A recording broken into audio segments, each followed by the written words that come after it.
Professor MH और आज के इस वीडियो में we will discuss TY BAF में सेमेस्टर 5 दिसंबर 2022 में क्वेश्चन पूछा गया था 15 मार्क्स के लिए, compute the net tax liability.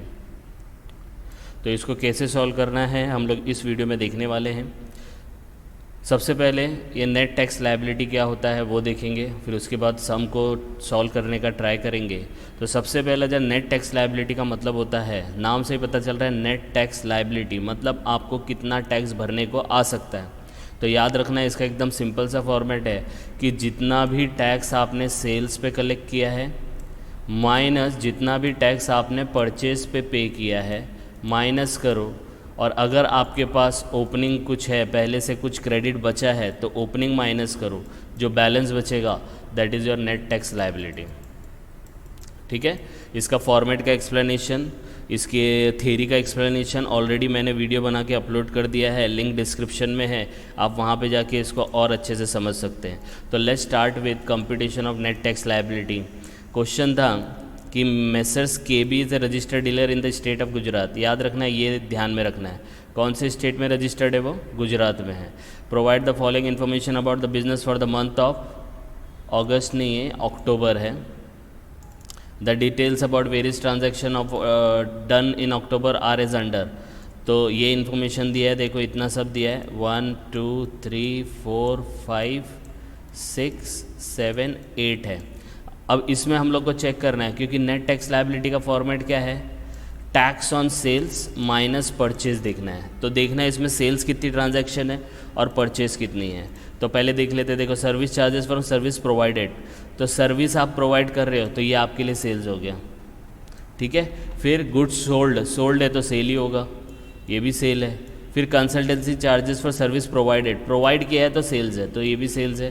Provided services again provide किया, अगेन सेल्स। सोल्ड गुड्स, ये तो सेल ही होगा, ये भी सेल है। Professional service for charges of services in Hyderabad, Hyderabad में सर्विस दिया, अगेन सेल, सब सेल्स है। तो आप बोलेंगे सर परचेज तो दिया ही नहीं है, तो आगे का क्वेश्चन देख लेते हैं। ये पूरा का पूरा क्या है आपका, सेल्स है। आगे इन्फॉर्मेशन दिया है, detail of electronic credit ledger. Electronic credit ledger के बारे में भी मैंने वीडियो अपलोड कर दिया, वहाँ जाके आप इसको समझ सकते हैं। और अगर अभी यहाँ मैं आपको बताऊँ, इसका मतलब होता है कि जितना भी आपने परचेज़ किया है, परचेज़ पे जितना भी टैक्स भरा है वो ये लेजर में जाके ऐड हो जाता है, that is called electronic credit ledger. ठीक है, तो उसके बारे में अच्छे से एक्सप्लेन किया है, वो वीडियो लिंक डिस्क्रिप्शन में है, वहाँ जाके आप देख सकते हैं। आगे दिया है ओपनिंग बैलेंस इन लेजर इतना, फिर इनपुट टैक्स क्रेडिट, अभी देखो आ गया input tax credit available for inward supply for the month of October, ये अमाउंट दिया है। याद रखना कुछ वर्ड्स, जैसे सेल्स आएगा ना तो सेल्स का दूसरा नाम आउटवर्ड होता है, ठीक है, और दूसरा वर्ड इसका आउटपुट होता है, आउटपुट। सेम वे में अगर परचेज होगा ना तो परचेज का दूसरा नाम इनपुट होगा या इनवर्ड होगा, याद रखना। ओके, तो ये जो डिटेल दी है ये परचेज की दी है, तो हम लोग को इसको ध्यान में रखना है, दिस इज़ और परचेज, और ये सब क्या था आपका, सेल्स था। हो गया। आगे क्या दिया है, compute the next tax liability. तो याद रखना एग्जाम में जब आएगा ना नेट टैक्स लायबिलिटी और सेल्स का डिटेल दिया रहेगा परचेज का, तो आपको क्या करना है, सेल्स के ऊपर टैक्स निकालना है, परचेज का ऊपर टैक्स निकालना है, माइनस करना है, फिर अगर ओपनिंग रहेगा तो माइनस करो, अदरवाइज नहीं है तो जो आंसर आएगा that would be your answer. आई बात समझ में। तो स्टार्ट करते कैसे करना है, सबसे पहला आपको यहाँ पे पार्टी का नाम लिख लेना है। देखो पार्टी का नाम लिख लिया KB, और ये लिखना ज़रूरी है, यहाँ से ही अपना पूरा क्वेश्चन हिल जाएगा। फिर लिखना है computation of net tax liability for the month of October 2023 particular, और ये 3 कॉलम बनाना है, IGST CGST SGST। ठीक है, 3 कॉलम इसलिए बनता है अगर सेम स्टेट में है तो अमाउंट C और S में डिस्ट्रीब्यूट होता है, अगर 2 स्टेट में है तो IGST में जाता है। ठीक है, और फिर हम लोग लिखेंगे टैक्स ऑन सेल्स, ये वाला, और फिर हम लोग लिखेंगे टैक्स ऑन परचेजेस, ये सिर्फ ये 2 पॉइंट आपको लिखना है। अब इसके अंदर जितना भी सेल्स का डिटेल है वो सब फिल करेंगे। तो आपको पता है ये पूरा सेल्स था, तो ये पूरा मैं कॉपी कर लूँगा। देखो यहाँ पे मैं कॉपी करता हूँ। फर्स्ट वाला क्या था, services charges provided in Pune, फिर अहमदाबाद, चेन्नई, सूरत। तो देखो अहमदाबाद, चेन्नई, सूरत, इस तरीके से मैं पूरा कॉपी कर लूँगा। देखो यहाँ पे मैंने कॉपी कर लिया है। अब आप बोलेंगे सर एक एक लाइन आपने क्यों छोड़ा? एक एक लाइन हमें कैलकुलेशन के लिए होता है, ठीक है, वो कैलकुलेशन हम लोग को दिखाना पड़ता है। अब वो कैलकुलेशन कैसे आएगा? कैलकुलेशन कैसे आएगा? तो अमाउंट जितना दिया है ना, अब ये देखो हम लोग ने सेल्स लिख दिया इतना, पहले इसको फाइनल करते फिर ये टेबल पे आएंगे। आ रही है बात समझ में? तो सब डिटेल हम लोग ने सेल्स की लिख दी है। आप नीचे ये जो एक लाइन छोड़ा है ना, ये कैलकुलेशन के लिए छोड़ा है। आप इधर पे भी एक लाइन छोड़ के कर सकते हैं, यहाँ पे वर्किंग नोट लिख के यहाँ पे कैलकुलेशन शो कर सकते हैं, लाइन छोड़ने की ज़रूरत नहीं है, चॉइस इज़ योर्स। लेकिन हम लोग ने यहाँ लाइन छोड़ा है। अब लाइन छोड़ा है ना, तो पहले देखने का कितना अमाउंट है, 3,30,000, उसके ऊपर 5%। अब ये देखो ये कहाँ का है, ये पुणे का है, बराबर है, ये कहाँ का है, पुणे का। और ये बंदा है किधर का, गुजरात। तो बताओ एक स्टेट में है कि दो स्टेट में है? दो स्टेट्स में आ गया, क्योंकि पुणे महाराष्ट्र में। जब दो स्टेट में रहेगा ना, तो अमाउंट सिर्फ IGST में लिखने का। तो ये कितना अमाउंट है, 3,30,000 इंटू 5%, तो हम लोग लिखेंगे 3,30,000 इंटू 5%। और अमाउंट किधर आएगा, सिर्फ IGST में आएगा। तो 3,30,000 का 5% निकालेंगे, देखो 5% लिखा है, आंसर आएगा 16,500।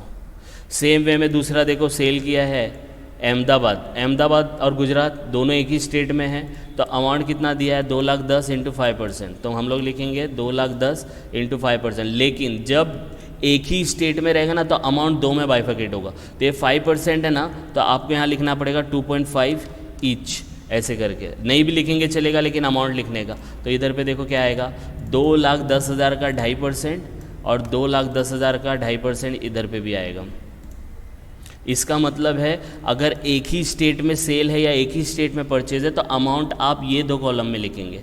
और अगर दो स्टेट के बीच में, गुजरात में है, महाराष्ट्र, गुजरात, दिल्ली, ऐसा होगा, तो अमाउंट सिर्फ IGST कॉलम में आएगा।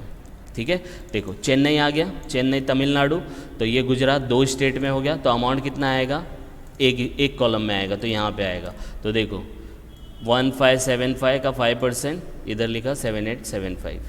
समझ में आया? यस और नो? तो इस तरीके से आपको करना है। आगे कर लेते हैं। अब सूरत आया। अब सूरत बताओ गुजरात में ही है, सेम स्टेट है, तो अमाउंट किधर जाएगा, दो कॉलम में जाएगा। तो यहाँ पे देखो कितना दिया है, 2,24,000 का 12%, तो मैं यहाँ पे लिख दूंगा 2,24,000 का 12%, और यहाँ पे लिखेंगे 6% ईच। तो यहाँ पे दोनों कॉलम में आ जाएगा 2,24,000 का 6%, और यहाँ पे भी देखो 2,24,000 का 6%। इसी तरीके से सम करेंगे। बड़ौदा है, सेम स्टेट में आएगा, तो जैसे ऊपर किया था वैसे ही। तो ये आए 12%, 2,62,500, तो यहाँ आ जाएगा 2,62,000 का 12 और 6% ईच आपको यहाँ पे मेंशन करना होगा। तो यहाँ पे आ जाएगा दोनों कॉलम में, आप कैलकुलेट करो, 2,62,500 का 6% इतना, सेम अमाउंट आएगा इतना। अब देखो आगरा आ गया, आगरा में कितना था, 1,06,000 का 18%, तो दो स्टेट आएगा, तो अमाउंट एक कॉलम में। याद रखना, दो स्टेट एक कॉलम अमाउंट, वन स्टेट दो कॉलम अमाउंट, ठीक है। तो ये 18% आप डायरेक्टली कैलकुलेट कर लो। यहाँ पे देखो आएगा 19,000, 18% ले लेने का। मध्य प्रदेश भी दो स्टेट के बीच में है, गुजरात अलग है, मध्य प्रदेश अलग है, तो एक कॉलम में आएगा। तो 3,54,000 का 18%, तो देखो 3,54,000 का 18% आ गया ये, ठीक है। फिर हैदराबाद भी अलग है, तो हैदराबाद अलग है, तो 50,000 का 18% एक ही कॉलम में आएगा। इस तरीके से आई बात समझ में? यस और नो? तो ये आपका क्वेश्चन इतना, यहाँ पे आपने सेल्स का डिटेल लिख दिया। समझ में आया इतनी बात, राइट। इसको फिर टोटल कर लेने का, इसको हम लोग देंगे A और इसको यहाँ पे टोटल कर लेने का B, ठीक है। यहाँ पे सेल्स था, लेकिन हम लोग एक एक लाइन करके करते, कभी कभी परचेज बीच में आता है, तो परचेज को नीचे लिखते जाने का। याद रखना सीक्वेंस नहीं तोड़ने का, पहला ये है तो पहला इसको ही करो, फिर सेकंड ये, थर्ड ये, फोर्थ ये, फिफ्थ ये, सिक्स्थ ये, ऐसे कर रहे हैं, फिर नीचे आने का। आई बात समझ में? यस और नो? अब देखो ये टेबल आया, तो अब ये पूरा हो गया। अब यहाँ करेंगे, तो ये ओपनिंग दिया है, तो ओपनिंग किधर आता है, ओपनिंग मैंने बताया था सेल्स में से परचेज माइनस करते तब ओपनिंग आता है, राइट। तो उसको बाद में कर लेंगे। अब इसके बाद क्या दिया, इनपुट टैक्स क्रेडिट। तो इनपुट टैक्स क्रेडिट को हम लोग बोलते हैं टैक्स ऑन परचेज। देखो नाम में लिखा है मैंने, इनवर्ड और इनपुट आएगा तो वो परचेज से रिलेटेड है। तो यहाँ पे मैं लिख दूंगा input tax credit supplied during the month of October. Readymade दिया 24, 32, 30, और यहाँ पे अमाउंट आ जाएगा 24, 32, 30। आ रही है बात समझ में? यस और नो? तो इसके अंदर एक ही है, इसको दिखाएंगे बी और इसका टोटल कर लेंगे यहाँ पे। तो ये ए कॉलम हो गया जिसको मैं रेड में हाईलाइट करता हूँ, ये बी कॉलम हो गया, इसको रेड में हाईलाइट करता हूँ। फिर आएगा आपका ए माइनस बी करने का, इन दोनों को माइनस करेंगे, आपको आंसर मिल जाएगा 1,16,211 में से इतना माइनस करो, इसमें से ये माइनस करो, इसमें से ये माइनस करो, तो ये आंसर आएगा। ठीक है, तो देखो एकदम सिंपल था, है ना? समझ में आया कि नहीं? सेल्स के ऊपर पूरा डिटेल निकाला। 2 स्टेट में है तो सिंगल कॉलम में अमाउंट डालो, एक स्टेट के अंदर है तो डबल कॉलम में अमाउंट डालो, परसेंटेज को डिवाइड कर देने का। ठीक है, जो सेम स्टेट का रहता है उसको इंट्रा बोलते हैं, जो 2 स्टेट में रहता है उसको इंटर स्टेट बोलते हैं। ठीक है, परचेज का डिटेल दिया था तो एक ही डिटेल है वो लिख दिया, फिर ए का टोटल किया, बी का माइनस किया, ये आया। ठीक है, इतना समझ में आया आपको? अब हम लोग क्या करेंगे, ये जो बच गया था ओपनिंग, तो आपको मैंने बताया था सेल्स में से परचेज माइनस किया, बराबर है, ए सेल्स था, बी ये हो गया। अब इसके बाद एक लास्ट आइटम माइनस करने का, दैट इज़ कॉल्ड ओपनिंग, अगर है तो अपने पास आई थिंक ओपनिंग बैलेंस है क्रेडिट लेजर का, तो 16, 17, 25 माइनस कर दो, स्ट्रेट फॉरवर्ड माइनस करने का, तो आपको आंसर मिलेगा नेट टैक्स लायबिलिटी। लेकिन जैसे ही आप इसमें से ये अमाउंट माइनस करेंगे तो आपको कुछ अमाउंट माइनस में आएगा। माइनस का मतलब होता है यहाँ पे कमी पड़ रही है, लेकिन जो ये प्लस में आंसर आता है ना, तो इसका मतलब होता है इसके पास ज़्यादा है, तो ये डिस्ट्रीब्यूट करेगा। तो इसको हम लोग बोलते हैं क्रेडिट एडजस्टेड। तो इसका भी एक अलग से वीडियो मैंने अपलोड कर दिया है, लिंक डिस्क्रिप्शन में है, वहाँ जाके देख सकते हैं। अभी फिर से मैं एक्सप्लेन कर देता हूँ कि अगर प्लस में आंसर आया तो ये प्लस वाला जो आंसर रहेगा ना, प्लस वाला माइनस वाले को दे सकता है, तो IGST सी को भी दे सकता है, एस को भी दे सकता है। अगर सी का प्लस में आता ना तो वो सिर्फ IGST को दे सकता है, और एस का आता ना तो वो सिर्फ IGST को दे सकता है, ये याद रखना।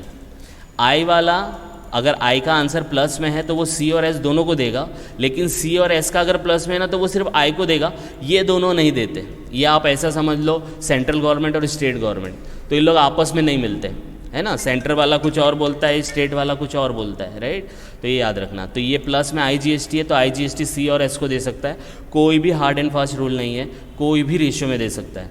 तो अगर आप चेक करोगे यहाँ पे 76,000 है, यहाँ पे 14,000 है, यहाँ पे 20,000 है, तो ऑलमोस्ट 35,000 का हो रहा है। तो 35,000 पूरा जाएगा, तो हम लोग यहाँ पे नीचे लिखेंगे क्रेडिट, जो प्लस में रहता है ना, इसको हम लोग क्या लिखते हैं, credit of IGST given to C और एस। आप हो सके तो सी को पहले लिख दो, एस को बाद में, वैसा भी कर सकते हो, चॉइस इज योर्स। तो मैंने इन दोनों का टोटल यहाँ पे किया है, देखो कितना है, 14,560 प्लस 20,560, तो कितना आता है टोटल, 35,000। तो 35,000 इसमें से माइनस हो जाएगा, तो आपका आंसर आएगा 4109। और ये वाला इन दोनों में डिस्ट्रीब्यूट होगा, तो 14,560, 20,560, तो ये माइनस का है प्लस का है, तो ये दोनों अमाउंट कितने हो जाएंगे, 0 हो जाएंगे। और ये आ जाएगा आपका actual answer, net tax liability after credit adjustment, और 15 मार्क आपको मिल जाएगा। समझ में आया? तो ये बहुत सिंपल है नेट टैक्स लायबिलिटी निकालना। TY BAF में आया था ये दिसंबर में 15 मार्क के लिए, तो घबराना नहीं है। और भी हम लोग जितने भी बोर्ड के क्वेश्चन है सब करेंगे। आप अगर अभी तक आपने मेरे चैनल को सब्सक्राइब नहीं किया तो सब्सक्राइब कर लो, और नोटिफिकेशन बेल आइकन को आप क्लिक करेंगे तो आपको इसका नोटिफिकेशन मिलता रहेगा कि कौन कौन से सम अभी तक अपलोड हुए हैं। ओके, तो ये दिसंबर 2022 का है, आप इसको गो थ्रू करो, कुछ डाउट आएगा तो कमेंट करके बता सकते हैं। बस ये याद रखना कि इसका जो आएगा नेट टैक्स लायबिलिटी, सेल्स में से परचेज माइनस करने का और बाद में ओपनिंग, ये फिक्स फॉर्मेट है। थोड़ा थोड़ा चेंजेस आएगा, वो क्वेश्चन के हिसाब से हम लोग समझने की कोशिश करेंगे। तो जस्ट गो थ्रू इट, कुछ डाउट आएगा तो please comment, and please like and subscribe for more videos. Thank you.